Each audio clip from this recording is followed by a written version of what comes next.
Tonight on What's NXT, we have the rematch. Keith Lee versus Donovan Dijakovic, and also the finals to Dusty Rhodes Classic. You've got Ricochet. You've got Aleister Black versus the Forgotten Sons. And now for something completely different. Support No DQ. March 20th. Thank you.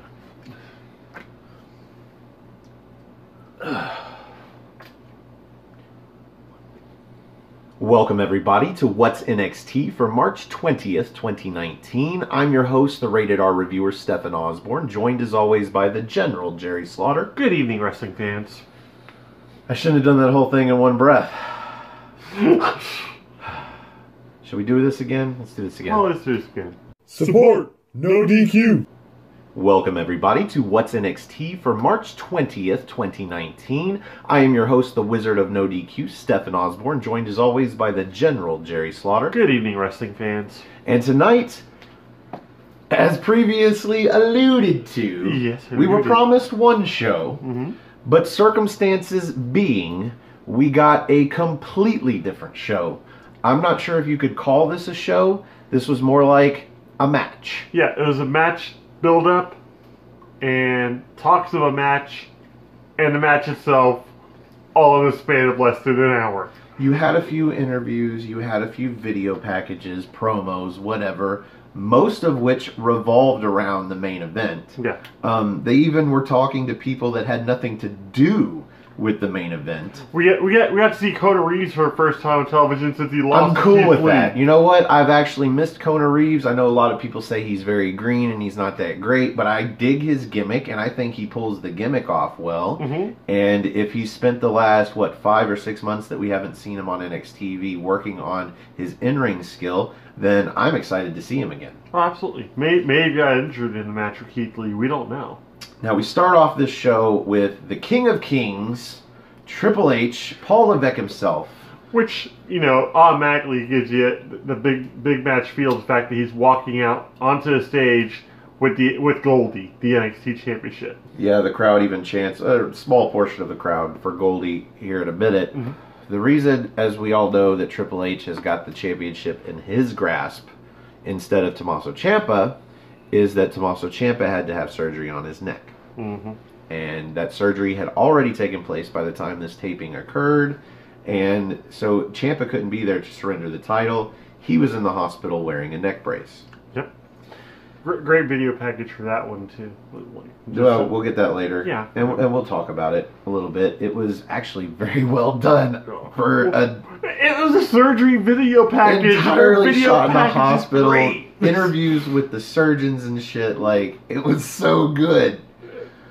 I don't know what... we could talk about it now, but let's wait. Yeah. We're talking about Triple H and the NXT Championship, and he reminds everybody already knows.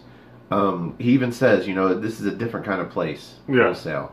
And you are different kinds of fans, and you guys are in the know, and you know what's wrong with Ciampa, you know he's in the hospital, and you know this belt is on me right now because it will no longer be on him. He's already, pretty much saying to fans, you guys aren't idiots. You guys are some of the smartest fans in this company. Of course you're going to know everything's going on. And that, now he's going to try to make somebody's dream come true, or a possibility. Well, he goes on to eloquently talk about how a lot of people's dreams start in NXT. Some people have to work a long time to even get to NXT. That's Ciampa right there. Because, you've got guys like Velveteen Dream. He will go down as somebody who basically started in NXT. Yeah. But then you've got people like Daniel Bryan that essentially started NXT. I think he was season 2 or season 3, but still... Yeah. He essentially started NXT, but he spent, 10 or 15 years in the indies to get there. So I'm about to say, Gargano's no slouch either. He's been around for quite some time. So is Ricochet, about 10 years. I think I'm going to go on the record and say the greatest superstar right now to ever come out of WWE, strictly WWE, developmentally wise and everything, The Miz. Yeah.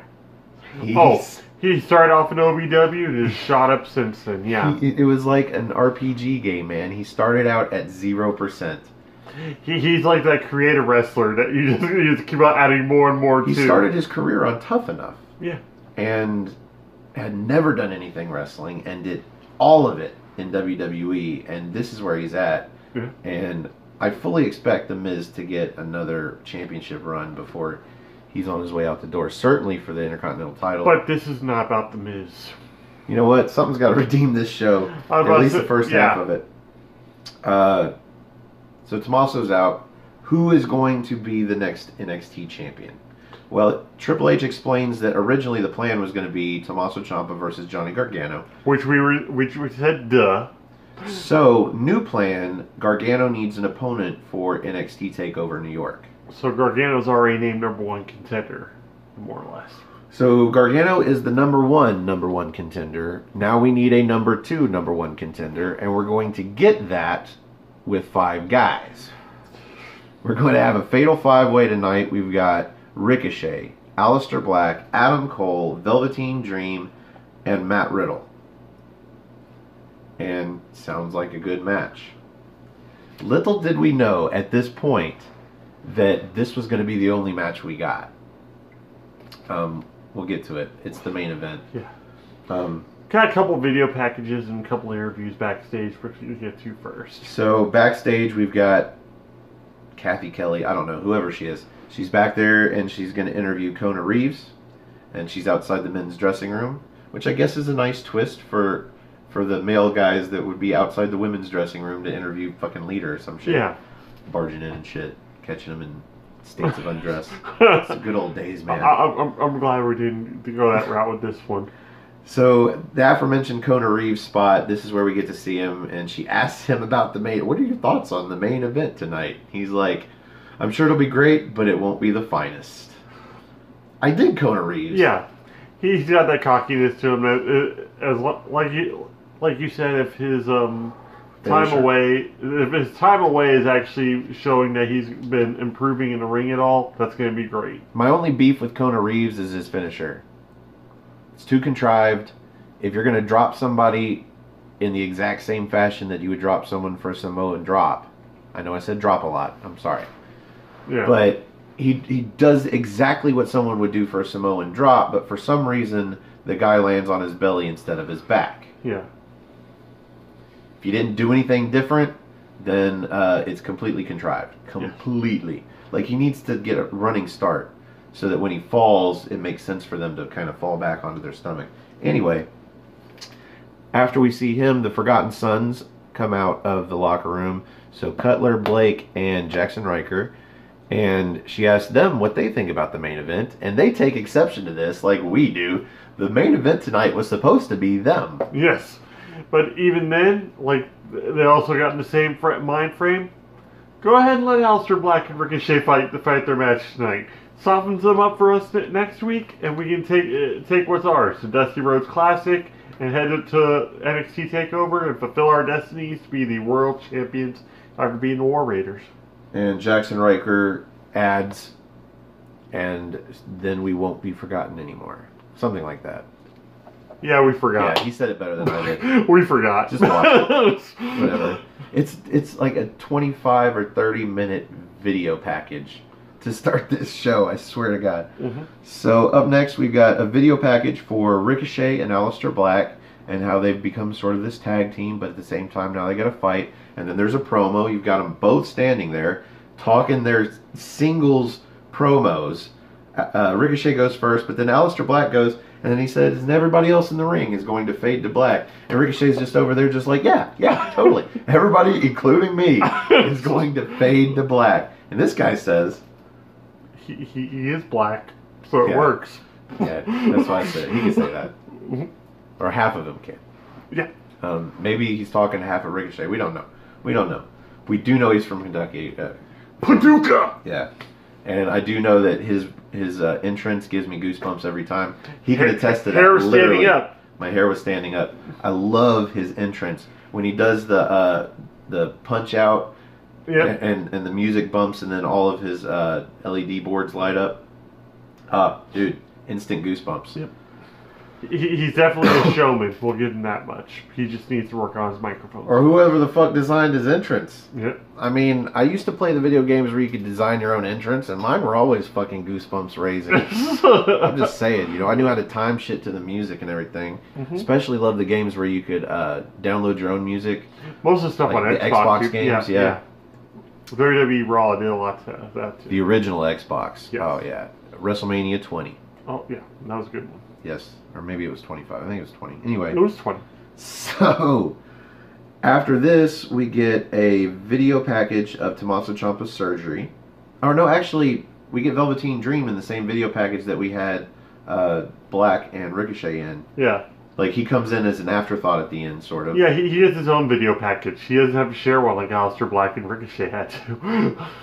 I mean, he does, because he comes in right at the end of this one, like the whole fucking thing tied together. But Yeah. then again, the same thing happens later, just a few minutes later, for Riddle and Cole. So let's get to Tommaso Ciampa's surgery. As I said, this was an amazing video package for talking about surgery.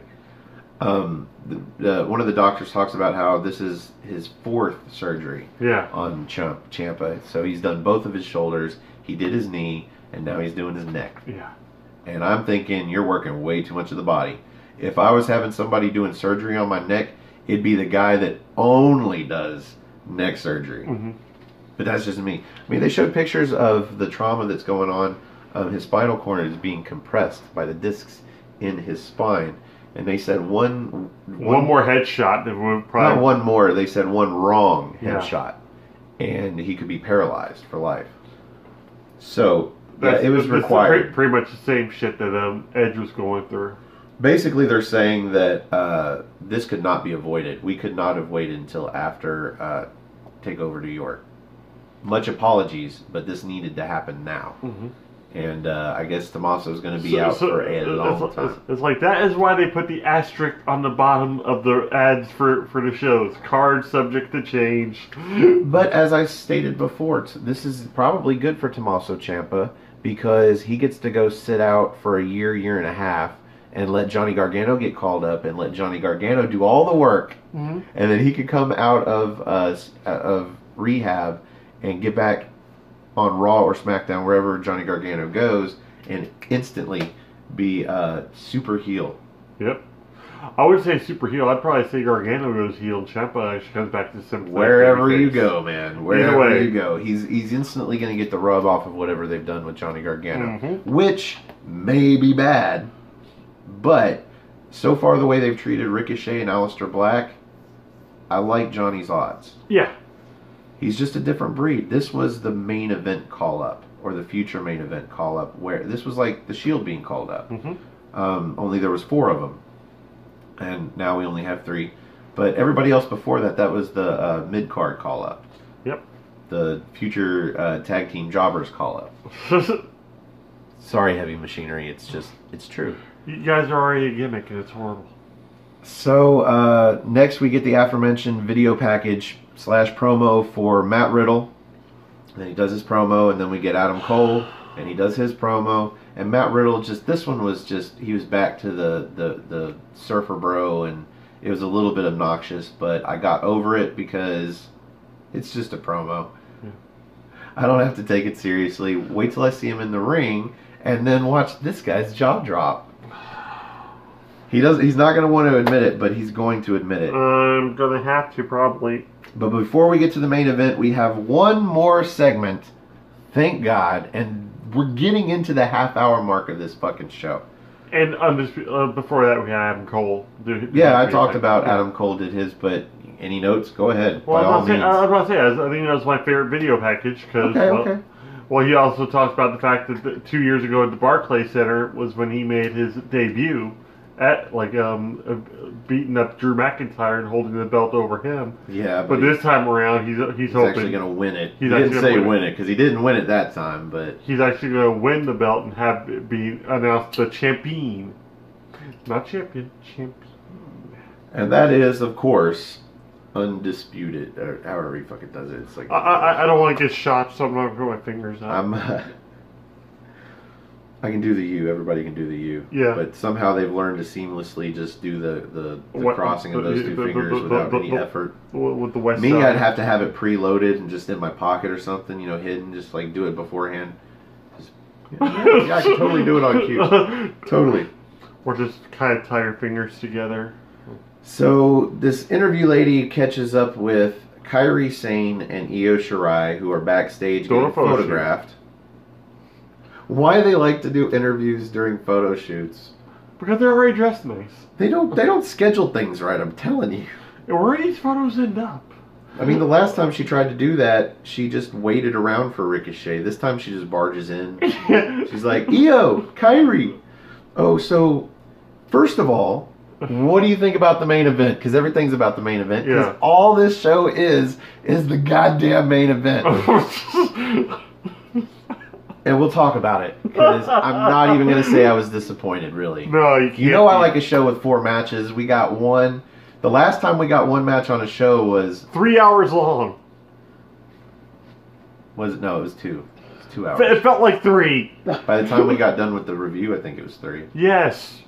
And that was Matt Riddle versus Cassius Ohno. Oh. We're going to not talk about that. Okay. But if you'd like to see us extremely fuming and just angry, go back and watch the one. I think it was right before New Year's. Yep. It was the announcement of the nominees for the end of the year awards. Yeah. Brutal. So Kairi Sane and Io Shirai basically say... We're excited for match. Yeah, and then she wants to ask him about the Fatal 4-Way that they're going to have at NXT TakeOver New York and whether that's going to affect their friendship, blah, blah, blah. We're best friends. Yeah, nothing can affect friendship. Just in their broken English, it's okay. They sound like an episode of My Little Pony. And then Bianca Belair interrupts. And she basically dismisses Kairi, saying, like, this isn't even about you. And she, I don't know, she's still upset because she thinks she should have been the one to pin Shayna Baszler in the 3-on-3 6-woman tag match. And at this point, I just don't care. The only reason I care about this in any way, shape, or form is because Shayna Baszler is the champ. Yeah. It's the only reason. Otherwise, I could give a fuck about the main event of the women's I know we're going to make the predictions on the video, but right now, where do you stand on that? Who's going to win the match, and who's going to be the person who takes the fall? It depends if Shayna Baszler's getting called up, because if she's not getting called up, then she keeps the belt, period, end of story. If she's getting called up, she's got to drop the belt, and in that case, I'm just going to wait till the predictions video. I don't want to even get into that. Alright. Because at this point, I could give a fuck less who wins. I would say Bianca Belair just because she's the only one that looks different in the whole match. What's that supposed to mean? I mean, not only are they both Japanese, we're talking Io and Kairi, but they are very similar when it comes to in-ring style. Yeah.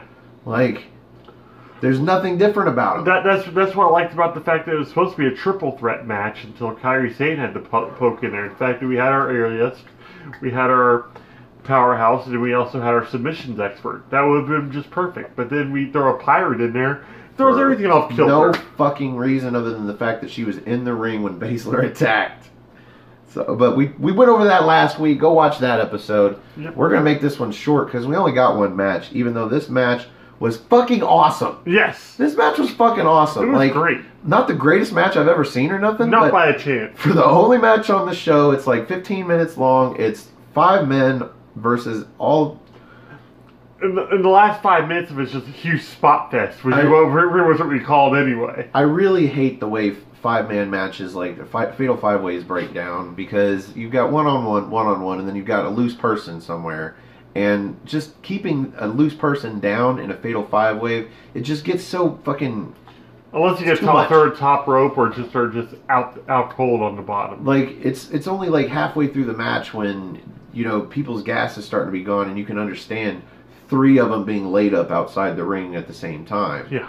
That's when one of these matches can really get good, because you're talking about interrupting spots. And we're going to get into all that, because I'm a Spot Fest guy, and I've got a page's worth of notes on the good spots in this match. Before I get to them, as always, Jerry, what did you think about the main event? I'm not going to say it. He's not going to say it. I'm not going to say it. Matt Riddle impressed me in this match. Not only that, you had an idea, and I shot it down for me because I don't need that.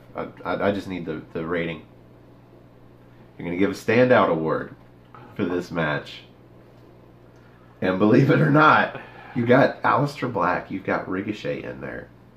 And still, your standout of this match was Matt Riddle. Matt Riddle stole the show in this match. I mean, I guess he was just saving the best as a build-up. I mean, I'm thinking, makes me wonder what's next. I'm thinking the fact that there was gold on the line at this point, or a chance at the main title, is what fueled him. But at the same time, this is a different Matt Riddle that I've actually seen in a ring. Maybe it's the fact that he's put into there also with people more of his speed, because short of Drew Gulak, like most of his feuds were with Cassius Ohno, and those were very slow-paced, very almost methodical matches. This one was very fast-paced. This one was a spot fest and a half. That is one good thing about a Fatal 5-Way or a Fatal 4-Way is that you could have people doing stuff while everybody else is resting, so you don't have to have a lot of downtime. Right. So I'll give it that. But Riddle was just pulling so much crazy shit in this match, and was so intense on it. And it was just. I'm going to let you do the rundown. Yeah, I've got it all here. So Adam Cole comes out first. I'm going to start from the entrances, because there was a couple of things that are noteworthy. For one, we've got Drake as the referee, and you know it's serious when Drake's the referee. Damn straight. Because he's the only referee that was a wrestler and still looks like he was a fucking wrestler. Yes. A lot of people sleep on the fact that both him and Ricochet are both in Combat Zone Wrestling around the same time back in 2007. That's when Drake was holding the belt and Ricochet was just starting out and had the huge fucking fro. So they've known each other for quite some time. Well, Drake and Adam Cole. Drake seems to be the one referee former wrestler referee that they have let still keep his physique, because he's not the biggest guy in the first place, so it's okay. The refs are not supposed to look better than the wrestlers. Best case or best example here would be Jessica, the female referee, who no longer looks like she used to be a wrestler. Yeah. Like, she doesn't look bad or anything, but she doesn't look ring shape. Yeah. And my guess is she's not allowed to look ring shape. No. So she can't be outshining the divas. Right. Or the divas in women's wrestlers. She can't look hotter than the wrestlers. No. So you know it's serious when you got Drake. And I was into the entrances because Kayla Braxton was wearing this orange mini dress. Yep. He's all about the orange. I'm all about the orange.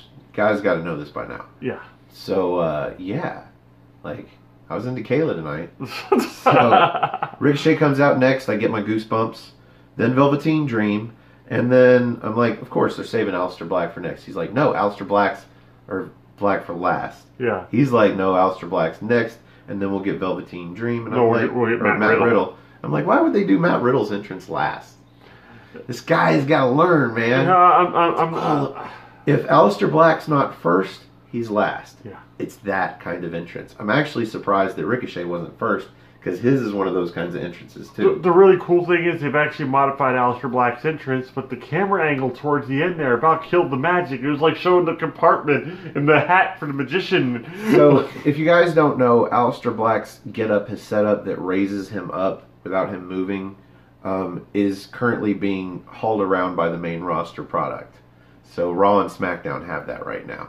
So to allow him to still come up from the depths, he now has steps that he can walk up to the top of the stage. Yeah. And it looks so cool. It looks with the cool. smoke and everything. I think if they actually had it panned back and everything and just saw him rising out of smoke, it looks like he's walking out of hell. Yes. And it's really cool, but as he said, they do this camera angle that catches just the pit, and you can see that it's just, some stairs there. Might as well be guys with headsets and everything on the under, like, oh shit. So, of course, this match starts off fast. You've got a lot of action. My guess was going to be Cole was going to be the first to get out of the ring and let those two guys fight and those two guys fight. it ended up being Velveteen Dream kind of scurrying off. Yep. Velveteen Dream ran out of the ring away from Riddle. And then you had Aleister Black and Adam Cole, wasn't it? Because Ricochet just kind of hung back. Yeah. I think they were waiting on some tag team spots against one person. Yeah. To start off this match. And you see this story being told a little bit in the match, too. The fact that they are currently a team, not only in the Dusty Rhodes Classic, but on the main roster as well. They fought in the, triple threat tag team match for the Raw tag team titles. Came up short. Yeah, I actually predicted them. I was hoping they'd be the one that nobody predicted that I got a point for, but whatever. It was still a great match. They're no Nakamura. So, my first spot note here is Riddle with a hat trick of gut wrench suplexes. To which we applauded. Roll through. It was brilliant looking. Yeah. I was like, okay. But this wasn't where we started getting high on Mac Riddle. No. So my next spot here, I got Ricochet and Aleister Black. They take out Cole, and this is where they square off in the ring, and handshake. Yeah. But before they can even lock up, Cole knocks, I think, Black out of the ring. Yeah. And then, let's see, Riddle catches Dream coming off the top rope. Don't know what Riddle or Dream was going for, but he catches a German into a bridge. Yep. It looks like you're going for another double axe handle. And then Aleister Black comes in, and Riddle counters this kick by Black in such a fashion that I've never seen before. He hooks the leg and just spins around him and locks him into a bro lock. It's like he did a dragon whip. Yeah. Or a dragon screw leg whip without the leg whipping, and he just comes around the leg and then somehow locks in the fucking bro mission. And Alistair's got this WTF look on his face the entire time, like... Now Velveteen Dream comes in and breaks up the bro mission. He does so again when Matt Riddle inexplicably puts it on Adam Cole. And then a series of high knees in between like 3 guys, or 4 guys, mostly by Riddle. And then Riddle and Black do stereo kicks to the face. Yes. And they're all down. And now it's time for a breakdown. Never gonna get it, never gonna get it, never gonna get it. So Ricochet is the first one up. He goes up to the top rope. And then Adam Cole and then, who was it? Velveteen Dream follow him up there. And we're looking at a double superplex. And I'm like, nope, there's 2 more guys in the ring. We've got a full-on avalanche coming. I was predicting the Powerbomb avalanche. No. 2 side Russian leg sweeps. Yeah, side Russian leg sweeps into the superplex. And that was pretty fucking cool. Yep, Ricochet took it like a champ. And now it's time for the breakdown number 2. Black and Dream are the only 2 up on their knees, slugging it out. And then Black comes off the, Dream goes into the corner. You know, Black does the, using his other foot to knock his leg down, then kicks him away. Comes off with the Meteora, and then a German suplex. But then Riddle breaks it up with, I think, no, not the Senton, not yet. The Broton. Yeah, the Broton. Yeah. And then Riddle does a fisherman suplex into a pin, and then Cole breaks it up. 2 super kicks to Riddle, 1 to the face, 1 to the back of the head. And then, let's see. He goes for the neck off the knee. Oh, no, okay, so he does 1 super kick. I'm sorry. Yeah. I'm getting ahead of myself. 1 super kick. Lifts him up in the fireman's carry. Does the neck breaker off the knee. Goes for the pinfall. That one gets broken up.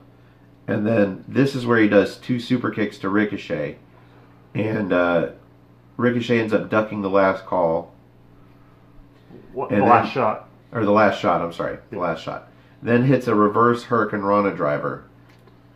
That takes Cole out of the ring.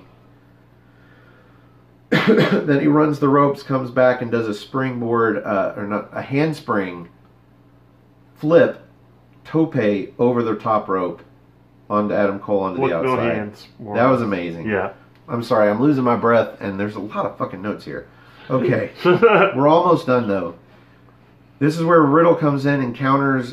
Dream goes for a clothesline. He counters it, gets him into a powerbomb. There was a little bit of a botch here, but Dream counters the powerbomb into that Abigail DDT. which Riddle counters into a ripcord knee. Yep. Ripcord high knee. It connects so well. And then locks in the bro mission. But then Adam Cole pulls the ref out of the ring. You can do that. No disqualification. Mm-hmm. And while Drake is outside yelling at him, inside the ring we've got Velveteen Dream does a DVD or a Dream Valley driver on Aleister Black. He goes up top, but then Ricochet catches him like he's still on the outside up top, like his posing like crazy. His feet are above the apron, not above the ring mat. So yeah, he's doing way too many poses, so you know he's not going to land this. Ricochet jumps up top, does a Hurricane Rana to the outside. To the outside onto Adam Cole and Aleister Black. And then he goes up top, lands a shooting star press onto Matt Riddle. But while he's getting the pinfall, Adam Cole hits him in the back of the head with the last shot knee. And he pins Ricochet for the 1, 2, 3. So now we have Ricochet. No, we have Adam Cole versus Johnny Gargano. 2 out of 3 falls match. We forgot to mention that earlier. It is going to be a 2 out of 3 falls match. And I feel like that was a stipulation that was supposed to happen for Gargano and Ciampa. Yeah, that makes plenty of sense. Like, why does it still need to be 2 out of 3 falls? I think it needs to be because the NXT title is extremely important. I think it needs to be because they only planned on having 4 matches for this show. That's my guess. We won't get a 5th match. I still think we're going to get a 5th match. Name it. Yeah, I didn't think so. So, that brings us to the end of the main event. And on What's NXT, we rate the main event based off of the General's 5-star rating system. And Jerry, out of 5 stars, where do you rate this main event? I give it a 4. It was basically made out of necessity, which was great and all, but at the same time, like, what really sold me on the match was Matt Riddle. Because he actually was able to shine in this one versus like these other matches that he's been in where we really haven't seen a lot out of him. Like people like treat him like this big indie darling and everything, and I just couldn't see his appeal. Probably because his like gimmick that he has, or just his laid back surfer image thing, is stupid. I don't like it. He drags when he talks. He stumbles on his words.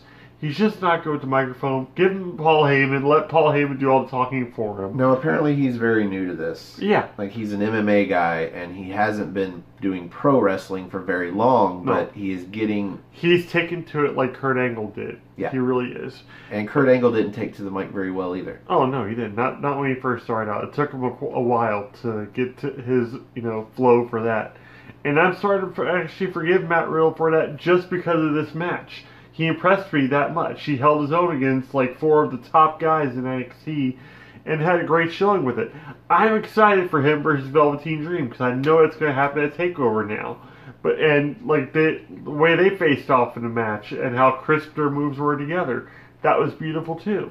But I'm still going ahead and give it a 4 because it wasn't a 5-star match, and the fact that it was coming off the show where we only got 1 match, I won't say I deducted from it, but I didn't add anything else to it either. I'm gonna say this match was at least a 4-star. Yeah. But you know me. Yeah. It's all about the stories. All about the stories. And they told several stories in this match. Yeah. Because you've got Aleister Black and Ricochet, the tag team, the respect, and there was a couple of spots in here where it mirrored things, and just you could tell that they were telling the fact that these two are a tag team in this match.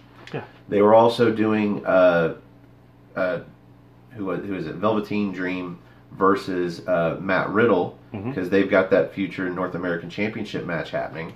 You and I pretty much already had the match called. Was the fact that Adam Cole was the only one in the ring with really nothing going on. But he's also very well deserving for this shot too, I think. So the fact that they could tell 2 really good stories in this match, based off of 4 of the 5 competitors, and then Adam Cole winning, because he's a great competitor to face Johnny Gargano, especially if they're going to make him full babyface again. I would say 4 1/4. 4 1/4 stars. All right. Sounds fair enough. And that brings us to the end of this episode of What's NXT. We thank you for joining us, and tomorrow we will be reviewing NXT UK episode number 35. That is our 23rd episode of the NXT party, and we would like you guys to join us up on the big screen and help. Perfect timing. Perfect timing for that. We'd like you to have a spot of NXT with us. Help us review a future episode of NXT UK. And if you'd like to join us, you can find me on Twitter. Just go to nodq.com/Stefan. That's Stefan. Or if you just want to find me on Twitter, it's at Stefan R. Osborne, Osborne. As always, the R stands for restricted. Fuck bomb. You can also find this gentleman on Twitter. At NoDQ General, and also on my Facebook group Armbar, all capital, ARMBAR, exclamation point! Join us for some memes, some group discussions, wrestling news, whatever. Just like I had another moderator, Colin the Cleaver Andrews. Colin the Cleaver. Yep. Who will be joining us, I believe, tomorrow. Tomorrow night with the Simple Man, Noah Foster, on our tea party. Yeah, we would much rather have a new member of hashtag NXTeam. Yeah. Please, if you don't have Twitter, if you don't have Facebook, leave down in the comments a way for us to get a hold of you. Email works just fine. That's how we got Chris Mace on here. Mm-hmm. No biggie. I'll find you on email. We'll set it up with Skype and just Morse code, Telegram, whatever. Like 1 a.m. on a Thursday morning. Yep. After watching WWE NXT UK the day before. That's when we do it. We get off work at 11. Takes a little bit to get here, get some food, watch the show, take some notes, and then we do the show. But we'd love to have a new guest. We've got 6 members standing of the NXT team. Yep. 7 or 8 depending. Some of them kind of float in and out. Yeah. We haven't seen Martin again yet. I'd love to have Martin back on the show. He was great. But yeah, come have a spot of NXT with us. And if you'd like to get these shows a little bit early, you can find us on Aftermatch Wrestling. That's our channel. That's where these shows go before they go on to No DQ. It's all one word, Aftermatch, AFTERMATCH. On YouTube. Wrestling. Yep, on Yeah, YouTube. that's our YouTube channel. Our goal is 100 subscribers, and we will start doing this show, What's NXT Live. Our hope is that at 100 subscribers, there might be 1 or 2 people that are still up at that hour that would want to ask us questions that we can answer at the end of the show. If you like our videos, you should click the like button. That's underneath me. If you like all of our videos, you should click the subscribe button. That's so eloquently pointed out by Jerry over there. In between there somewhere is a share button. That's the best way to help the show because we do this for free. We just want to talk to people about wrestling. Mm-hmm. So the more people, the merrier. Share the show with your buddies that like wrestling, especially if they like NXT, especially if they like NXT UK and would like to help us do a podcast. That'd be great. Also, there's a bell down there. So if you join Aftermatch Wrestling, we also have some exclusive content, mostly just the Rated R Rapport, which we should have a new one coming up soon. We'll also be recording a new one tomorrow night after the NXT party. And that's to help get subscribers up, just to give you something extra to watch there instead of just having these shows a few hours early. Once the camera stops rolling for this show and the other shows, we just keep on talking. Yeah, we're going to start doing the Rated R Rewind, where we go back and watch old shows. That's going to help us catch up on the NXT UK tournaments that we missed before starting to review. Like I said, we've been doing NXT UK since episode 1. Yeah.